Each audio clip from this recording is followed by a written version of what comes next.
the next fight on the card, because I won't lie, guys, I just fell off. Then we had, I think I know the result. I couldn't tell you how the fight went personally, so I'm going to have to do my homework on that one, audience. But it was a women bantamweight fight between Irene Aldana and Yana Kunitskaya. Question, guys. What do we think of the state of the UFC women's divisions? Because for me, outside of Amanda and Shevchenko, I'm not interested in anyone else. Well, you got Thug Rose. Thug Rose. Yeah, you've got Thug Rose, and there are a few in there. But what I'm saying, when I'm saying interest, like, it doesn't captivate me like the Ronda Rousey days. You know what I mean? Like, you could, like, a whole card could be built up around a female fighter. What do you guys think of the mere fact that we all tuned out of this one? And I assume those ladies are highly talented, highly skilled, otherwise they wouldn't be there. But what do we think of that? Just the state of the way it is at the moment.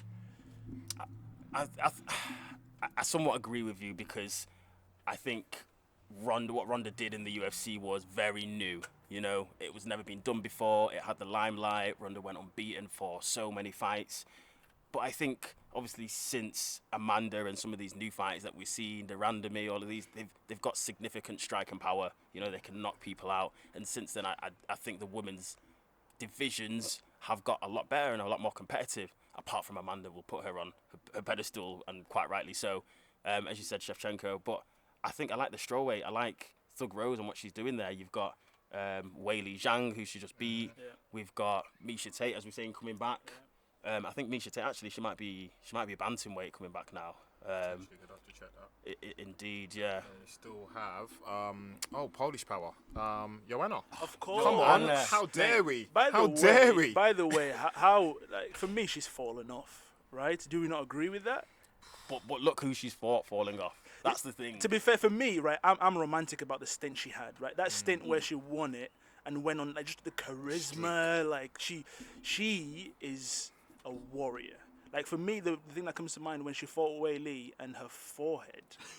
Wow. What do they call it? A hematosa or something like that? A mimosa? A mimosa? I don't know. That's what happens when you've had 20 mimosas at night, because I remember being in a Manchester hotel. I was actually at a Cage Warriors event. This was just before lockdown, and me and my mate Adam, we literally left the venue to go back to the hotel to watch. I think it was the same night that Izzy fought Romero. Oh my gosh! So that was So this women's fight was the co-main. Absolutely unbelievable fight. 100% fighted it last year. No, nothing comes close to that. And seeing that injury and seeing the way she was, to be honest, it was actually a fight. Unlike the first one we just spoke about, which was literally somebody getting beaten up. It was a great fight, but it also showed that, as you touched on, that Joanna's she's lost a lot in these. Like, staying at the top isn't. We know it's not easy, and those absolute brawls. Every time you're in one of them, you lose a little bit of your soul. So for me, she's never going to be champion again. She's always going to be a top 4, top 5 contender. Again, similar to yourself, she was the first genuine woman trash talker.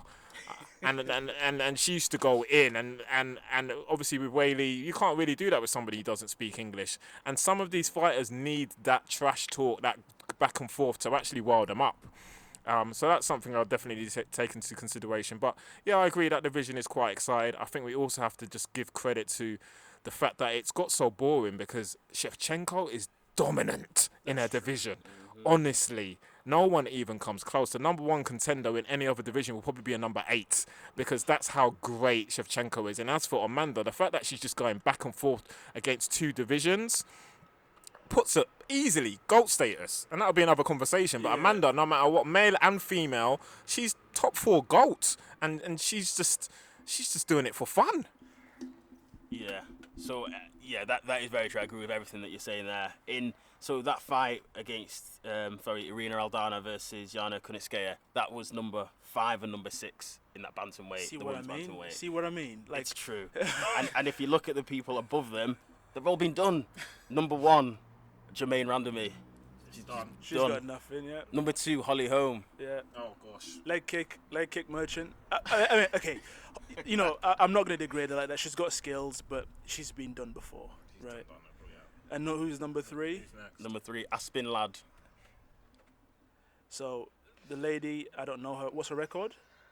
Do we know what her record is? If not, then certainly we can give props to I like her Irene. first name. We can Aspen. we can give props to Irene who won the fight to win round 1, KO/TKO. Props to her, but that division is locked up for as long as Amanda wants to run, basically. 100%.